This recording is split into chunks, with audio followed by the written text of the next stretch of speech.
এই ভাইগুলা কিসের জন্য আন্দোলন করতেছে জানেন? এই ভাইগুলা আন্দোলন করতেছে অতি দ্রুত মালয়েশিয়ার শ্রম বাজার খুলে দেওয়া হোক।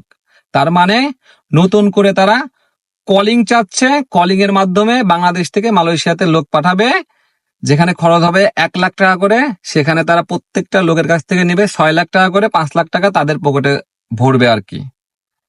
আমি এই যে যারা আন্দোলন করতেছে তাদের উদ্দেশ্যে একটা কথা বলতে চাই, 2022-23 সালে কলিং এ লোক আসার পরে প্রায় 2 লক্ষর উপরে লোক মালয়েশিয়াতে অবৈধ হয়ে গেছে শুধু আপনাদের এই কারণের জন্য।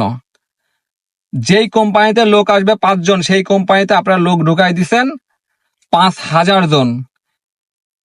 তাহলে কিভাবে মালয়েশিয়াতে আপনারা এখন দাবি করতেছেন কলিং খুলে দেওয়া হোক? মালয়েশিয়ান প্রবাসীরা কোনো কলিং ফলিং চায় না। মালয়েশিয়ান প্রবাসীরা বর্তমানে চায় তারা কিভাবে বৈধ হবে, যারা কিনা অবৈধ আছে কিভাবে বৈধ হবে, কিভাবে কাজ করবে। মালয়েশিয়াতে কাজের কি পরিস্থিতি আপনারা কি জানেন? যারা কিনা আন্দোলন করতেছেন, মালয়েশিয়াতে বর্তমানে কাজের খুব সংকট।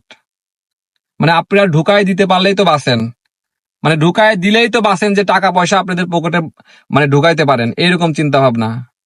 আমরা মালয়েশিয়ান প্রবাসীরা জোর দাবি জানাই, আগে বাংলাদেশ সরকার মালয়েশিয়ান সরকারের সাথে কথা বলে যে সকল বাংলাদেশি প্রবাসী মালয়েশিয়াতে অবৈধ আছে তাদেরকে বৈধতা দেওয়া হোক। বৈধ করার পরে তারপরে কলিং ফলিং যা কিছু খোলা দরকার আপনারা খুলবেন।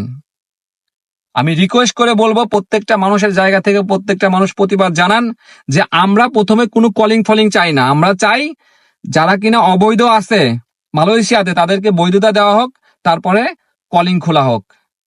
এমনিতেই মালয়েশিয়াতে কাজের খুব সংকট, যাদের অনেকের ভিসা আছে তারাই কাজ পাচ্ছে না। আপনি তারপরে মালয়েশিয়াতে কলিং শ্রম বাজার খোলার জন্য আন্দোলন করতেছেন। প্রবাসীদের আর হয়রানি কইরেন না।